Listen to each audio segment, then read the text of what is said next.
Hello everybody and welcome back to another episode of Fing's Journal and my D&D adventures. Last time I left you all on a little cliffhanger as Fing and his party had just entered the fantastic mythical fortress known as Kaer Thamar in search of the missing Princess Donwyn. And this time we'll begin to explore and unravel the mysteries inside of this place. Kaer Thamar is a massive fortress with tons of big rooms and spaces, but for me and my notes it happened in three main stages. The sort of upper level / main floor, the lower level basement area, and then the outside courtyard-ish area. But we'll get to that later, so for now, let's talk about the big room behind the door with the puzzle that we solved in the last video. Immediately, this room is grand, but still cozy in its own way. The room was full of these stairs and walkways and bridges that all provided a path over a massive, dark, seemingly endless pit. Most of the stairs and walkways led to these little rooms. Some felt more like prison cells, not dirty or cold necessarily, but they still had iron bars for walls. There was a different room that was full of coins and treasures all around a statue. Some of the rooms were actual rooms with furnishings and beds, closets, books, and in one space there was sort of a kitchen and a dining table with a cold meal left on it. Not rotten, just cold. Fascinating for a place that supposedly had no people going in or out of it. But most fascinating was the wall opposite the door that we entered through. This wall was huge with 9 arched alcoves and 1 large stone doorway. Each of the alcoves had a faceless statue holding an empty bowl, and in the center above the doorway was a 9-pointed star,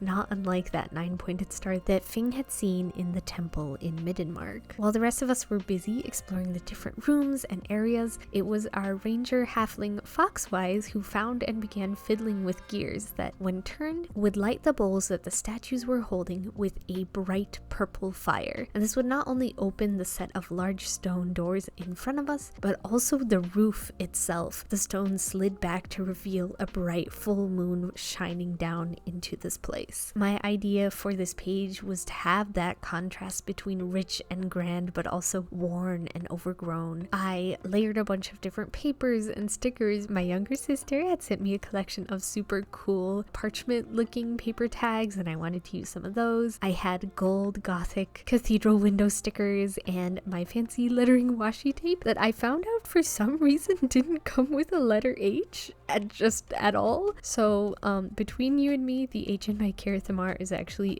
a U that I painted a little bit of extra in the middle for. But nobody thinks this looks like Kaer Tuamar, right? It looks like Kaer Thamar, right? I also was left unsupervised in a Hobby Lobby, so I got this very cool pack of craft paper with gold accents, as well as these gorgeous ivy stickers. I was kind of bummed to find out that there was only 2 sheets in the whole pack. Like, scrapbooking is an expensive hobby. I guess I should have known. So to offset that expense, I did my next page as just drawings, no stickers that I need to sell a kidney to afford. Also, I didn't do a digital mock-up for this week's journal pages. I was just working off of vibes and a couple sticky notes. It's sort of been that kind of week. So this page highlights what we found behind puzzle door number 2, which was another hall and stairway into a new room, as well as a bunch of howling creatures. What first came running out at us were wolves, massive wolves that seemed confused and anxious,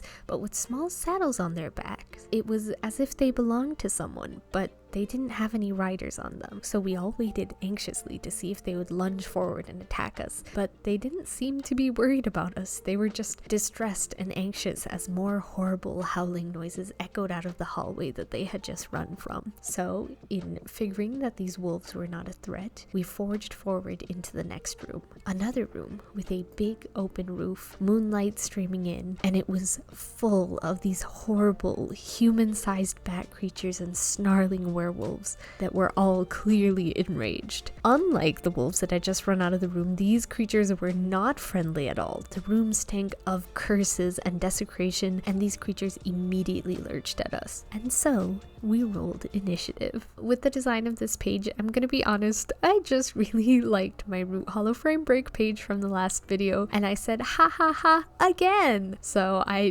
drew the bat creatures, the werewolves, and the wolves in the middle, because the wolves were also kind of getting cornered and attacked by these creatures as well, and I thought it was sort of a thematic arrangement. This page is also the excuse I had to make a Fing journal episode during the spooky season, even though I'm pretty sure the entries in the next video will probably be more spooky, but that's my fault for not keeping up with the journal videos when I get overwhelmed. I still really like this page. It wasn't particularly easy because I don't draw spooky creatures super often, but I do think it is fun. I think it's really fun to draw a horrible fictional creature every once in a while, just as a treat, as a little brain exercise. So these next two pages are of the party actually taking the time to examine the room that we were in after the events of the battle were over. The room was spacious with a large dragon skull in the center of it. There were many pillars and a sort of raised platform with an altar on it, but most interestingly were 9 obelisks around the room. Each of the obelisks had a symbol on it: a strange glyph,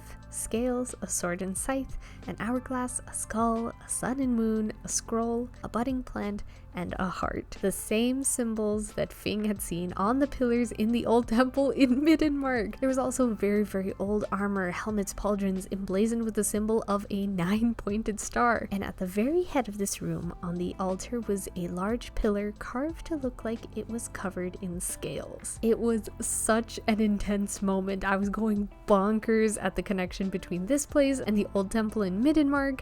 I didn't know what had happened here, but I did know that as soon as possible, Fing wanted to clean this place up and remove any traces of desecration that had happened. As such an important place in the story, I thought it would be cool to make a unique page for it, so I did one of the 2-page spreads, but instead of doing the drawing in the landscape orientation, I turned the book and painted the picture in portrait, and then also redrew the symbols of the 9. It's just so thematic, it feels so important, and it feels like the main thread in this campaign, so I wanted to make sure I had a very special page for it. In the quiet moments after cleaning the battle, a faint, haunted chanting emanated from the stairs leading down. And you might think that the next pages are continuing down the stairs into the next room, but I am going to hold off on that for now. That kind of feels like section 2 of exploring Kaer Thamar, and I also realized that even though I had drawn the most important physical aspects of this level, I didn't quite cover everything that happened, so I did do a little backtracking and did a page of sort of inventory of all the interesting things that we had seen and found along the way.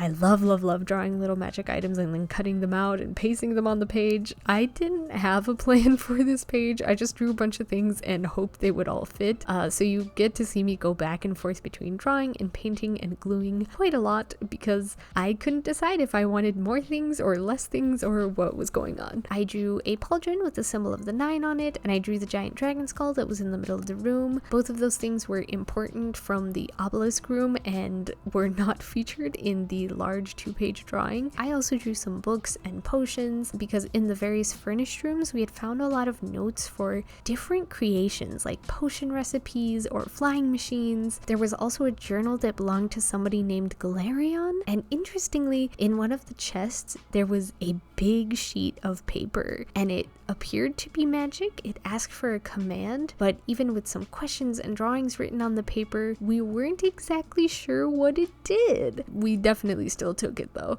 Unfortunately, I don't recall if we read the journal for Galarion. I don't actually think we did, but I'm not sure because I did notice that my notes were a little bit patchy, and then I had a memory that perhaps I was either sick or traveling during this time. So maybe before the next journal entry I will cross-reference with Morwen just to make sure I have my facts straight. She's the other avid note taker of the group, so hopefully she remembers more things about it. I also decided to draw the obelisk or pillar with the scales. I was a little artistic with it because because I didn't want to draw the whole thing covered in scales. The thought of that made me sad. So I also drew a little dragon coin. After we defeated the werewolves, the bodies actually reverted to dwarven men, likely from Middenmark. In searching their pockets, there were these unique gold coins with dragons on them, and actually our DM got us all a coin to have in real life, which I thought was neat and made for a pretty good drawing reference. These coins also came with a letter that said, "We cannot complete the payment yet. This shall stand as payment in the meantime." And it was sort of written in that mix of dwarvish and draconic, and had all those scratchy markings that were etched into the trees where the princess had last been seen, with the symbol that translated into "Praise the Dragon Returns." So that definitely made us pretty confident that we were hot on the trail of Princess Donwyn and just so close to finding her. But with that, that is the last of my drawings, so I think it is time for the reveal.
And that is another journal entry for Fing under our belts. This one was really fun. It was nice to get back into things, and I missed using stickers. I'm going to go back to the craft stores unsupervised. I think I should be a little more careful about reading labels so I know what I'm actually paying for next time. And also, this book is getting kind of thick with all the different papers and textures in it. I'm not even halfway through the journal yet, and it does not close properly. But you know what else is thick? This plot, and it's getting thicker. And I'm saying this as a player who has experienced a couple 2-3 sessions into the future from what you guys know. What is Kerthamar anyways? Who did it belong to? Who are all the faceless statues of? Who wore the armor with the 9-pointed star on it? I'm guessing that the 9 are probably some deities that have been forgotten, maybe abandoned for some reason. I'm not sure if the dragon is one of them or if that's something else entirely. I'm not sure if they're good. I'm not sure if they're bad. I'm leaning towards good, but